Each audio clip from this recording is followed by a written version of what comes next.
What's going on, y'all? Kicking it with the Junkyard Dog on junkyarddogs.com. I know I haven't been around for the last couple weeks. I've been just kind of getting used to the new dog, new little fella. I have some projects here at the house that I gotta knock out, and I gotta knock them out pretty soon. This is a break from Mayhem just for a minute. I'm gonna see how far I can get in a week, you know, and see if I can actually like make something happen. It's pretty dope. So check this out. This car here is a 67 Cougar. I know it's covered in plastic right now, but I had it media blasted. That's why I covered it in plastic. And I'm gonna use some KBS Rust Seal from my sponsor here to seal the floors on the inside, seal the roof, the dash, and the little back area and the trunk and everything. This is the car actually how I hooked up with KBS, because I bought some of their products and used it on the engine bay and the bottom of the car. The bottom of this car right now is all KBS coated. I did it while laying on the ground, which was absolutely horrible. I have this sweet notch right here, super clean. The reason how I got it was he kind of needed to move it because his mom's landlord, where he had it parked, was like, it's gotta go. So I ended up over here. It's a clean car, man. Let me check this out. Super clean. I mean, there's nothing wrong in here, man. It's just a clean little notch. Body is nice. There's no real issues. The only thing I think was like a little issue on the quarter panel on the other side, but nothing that I couldn't fix in an afternoon. And it's got a 4-cylinder, you know, the little 4-banger. Now I tried to fire it up because I was like, man, I could daily this thing and it'd be better than driving a Toyota Corolla, but it wouldn't start. It turned over, but it wouldn't start. First I had to use a screwdriver to jump the solenoid here because it wasn't working, but it wouldn't start, and I believe that the fuel pump is bad. Now, this is the Bang Bang Stang I picked up a few months ago, and I started parting it out so I could use it towards my other Mustang, the blue one. So yeah, this is the guy getting taken all apart. I'm pulling the motor out of this and putting it in that, and taking the suspension off of this and putting it in that, and everything else from this and sticking it over there. Wiring harness, computer, all that good stuff. So it should be interesting. I'm gonna try to knock this down in a week. All right. So after today, tomorrow, I will do a 7-day series. It's gonna be pretty difficult as far as editing and keeping up with it because I'm a pretty busy guy. But yeah, should be cool, man. So yeah, you know, I got a cool little notch. You just clean it up, you know, install the motor, do it properly, you know, as far as the wiring, the vacuum line, everything, you know, the suspension. So from what I remember, now I'm gonna have to keep up with this. Before I remember, rear end needs to get changed because I think it's got a 7.5 in there. I gotta change the gas tank and the fuel line. I gotta change the front brakes, the rotors, and the spindles. That's as far as like suspension goes on this side. And I think in here the sway bar on these are a little thinner, so I'd have to change that. The motor, the K member I believe is the same, but the definitely the wiring harness has got to go, so I'm gonna take that out. What else? I think the dash harness is different. Obviously the computer is different as well. And if I remember correctly, I think that would be it as far as that exchange. So sounds like a lot. My strategy with this is to attack systems, right? So meaning attacking systems, the same thing I'm doing with Project Mayhem, is first you deal with the suspension. That's what I feel like I should knock down first, because I kind of want to get this car, the red convertible, out of here.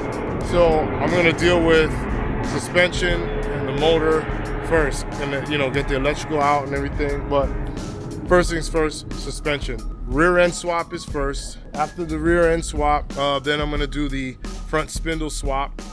Make sure to get them V8 brakes on here. From the looks of it, the master cylinders look the same for the most part, so I'm not going to touch that. After I do that, that's the suspension, and then I'm going to change the sway bar. So that's day one. So Monday morning, I'm gonna get out here, change the rear end, change the front spindles, and change the sway bar. That's step one, that's the suspension, all right? Step two, take the motor out.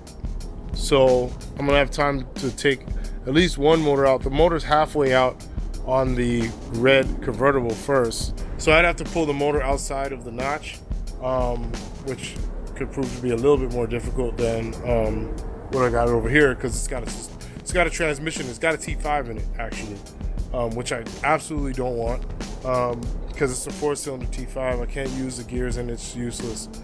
But I'm gonna find something interesting to do with this motor. I'm not gonna throw it away. I'm actually gonna put it back together and see if I can do something cool with it. Maybe like make a go-kart or something. I don't know, you know. Anyway, work on the engine system. After you get the engine in, then I'm gonna deal with wiring, which is what everybody's like super afraid of. So dash harness and the engine bay harness, I'm gonna go ahead and change. Swap out everything slowly but surely.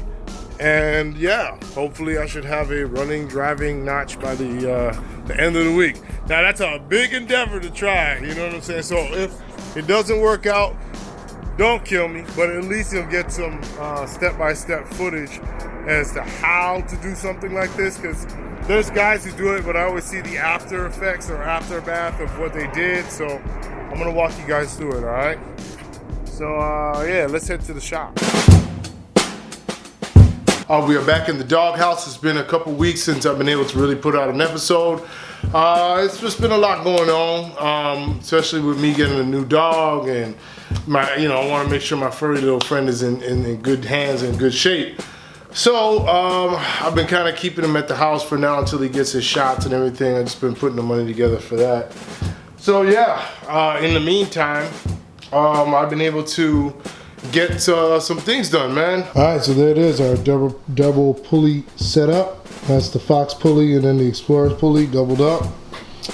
So as you guys can see in here, I had to make sure that this was in here first because of the washer, and then I used the socket head bolts with some red thread locker, and boom, there it is.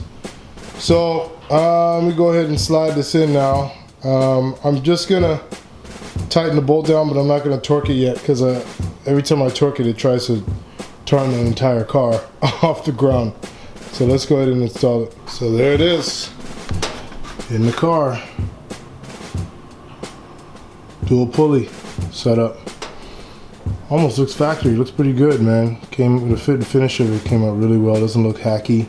My original idea was to weld around this this ring right here, which I'm glad I decided against doing, you know. But yeah, pulley's in, which is great news, because now I can start working on the other part that I was talking about with the tensioner and the pulleys right there. You feel me? Yes, sir. Let's get to it. So yeah, that's it. So that's how I ended up getting that attached in a way that it's not going to whop around. Some people are talking about balancing and all this other stuff, and I'm just like, good God. I mean, the thing weighs less than a pound, so, you know, stop it. Anyway, so right here in this area, I figure I can put the two pulleys in the tensioner and maybe attach it to this bracket right here, like in this area right here, or you know, down there, like maybe have something come up together and like hold it. But I ordered a gator back belt, so because I gotta make sure that it doesn't rub the belt, so I'm gonna design it around that. So yeah, that's it. So we're back onto this. So the way I was thinking was to mount one pulley in there like that, and then have the other one like that. So it'd be one, let me see, so it'd be one and one, and then somehow mount this one in between. Get it? Okay, so I don't know how that's gonna happen, but as you can see, I've been over here machining already, getting it going, and I've been cutting on the bandsaw here to get that cracking. So I had this brick laying around of aluminum from the last, when I was trying to do the base of the intake, and it turned out that it was just a tad too small this way. So I said I'm going to use this for my little pulley setup. So I'm going to have one pulley on this side and one pulley on this side, and I'm probably not cutting off about that much of the aluminum on the back here, because this is a pretty decent sized brick. I don't want that hanging up there. So I use the my cheap modified old bandsaw here to cut out this area. So I just machined out an area enough for the blade to fit, and then cut all the way across.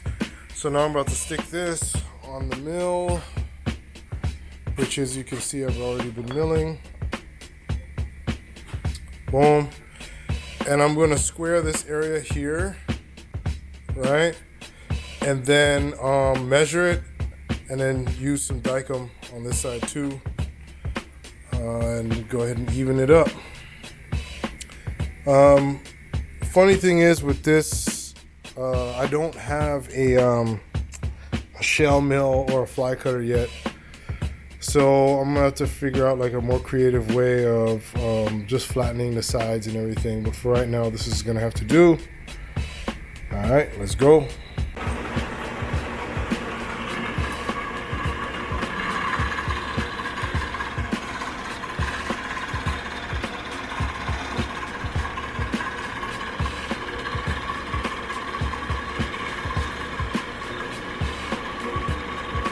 There we go, just making it flat. This probably was pretty flat to begin with, but I don't want the pulleys to be like on an angle or anything like that, because this is the surface at which the pulleys are going to be mounted, you know. So I figured the best thing to do is to make sure that it's flat.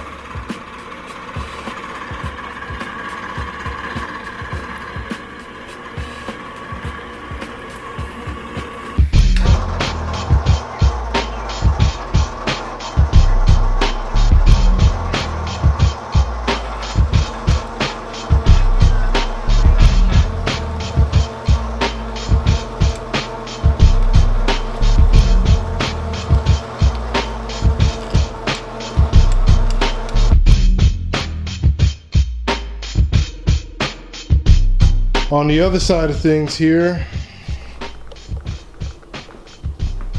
I have managed, so I just got some paint, some VHT paint, and I painted the superchargers the same color as the wheels, or at least almost the same color. These are a little lighter than the wheels, but it's the best I could do with the budget I was given, because the guy who powder coated the wheels wanted to charge me $500 to powder coat them, and I was like, dude, you're out of your mind. Anyway, so yeah, there it is. We got a little MagnaFlow from the junkyard there, little T5 from the junkyard. I'm gonna go through. So yeah, I mean, it's not really a super crazy video. It's just me screwing around with this hood, trying to get it to fit. I noticed that this bar right here has been giving me a hell of a lot of issues, just because it hits the hood. So I might just end up going ahead and cutting the hood here, just kind of getting that all cut out in there and getting it to where it's a little bit better as far as fitment goes. So yeah, that's it. Also too, I think I might end up having to take this intake back off, because there's a few little areas that I made some mistakes while installing it, especially with the silicone. There was like a huge gap, and I think that what people need to realize with this, a lot of people say, oh, you get the rubber gasket that goes on the front and back of the intake valley, you should throw them away. And I don't believe you should throw them away, because they make up a lot of good space. What you should do is glue them down and then put silicone and then add your intake, and that way you'll get a good seal. Alright, so that's about it. I've been, I haven't pulled off the superchargers again. I've been trying to get the hood to fit, which has proved to be just a little bit challenging, but it's cool. It's just because the front part of the car is not it's not set like a traditional Mustang. I mean, we rebuilt the whole thing from the shock towers forward. You know what I'm saying? So it's kind of difficult to get the hood to fit right. I first had this carbon fiber hood, but I realized that it wasn't carbon fiber, number one. It was fiberglass with a layer of carbon fiber on it, number one. Number two, when you don't have those hoods laying flat, they tend to buckle like this over time. So that's what happened. So when I put it on, it actually looked like a bow instead of being flat. So it's garbage. And I was like, well, so much for that. So I picked up a metal, or just a traditional metal hood, and I figured since I'm going to be cutting it up so much, I mean, what difference does it make if I, you know, cut up a little bit? And it's an old hood too, so it's like whatever, and it's kind of rough. So, I mean, it's not really a big of a deal, all right? This is the fun part. And one more thing, I managed to get a hold of some vinyl wrap. As you can see, this is the color I decided to go with. It was like a darker steel kind of titanium color. That's the one I actually made a post on my Instagram about which one to choose, and a lot of people chose number 3 and number 4. So this is actually number 4 because I thought it would look better with the wheels. So yeah, we got the vinyl wrap sitting around here, but I will not be putting that on for at least 2 months. And that should be interesting because I have never done vinyl wrap before in my life. But I mean, neither is the top vinyl wrap guy in the world. Had to learn from somewhere, right? And the very first vinyl wrap person had to figure it out on their own because there was no YouTube videos to watch or anything. So if they can figure out, I guess I can figure it out too. So I'll just take my time. Might be a lot of wasted material, but I mean, whatever. All right, let's go.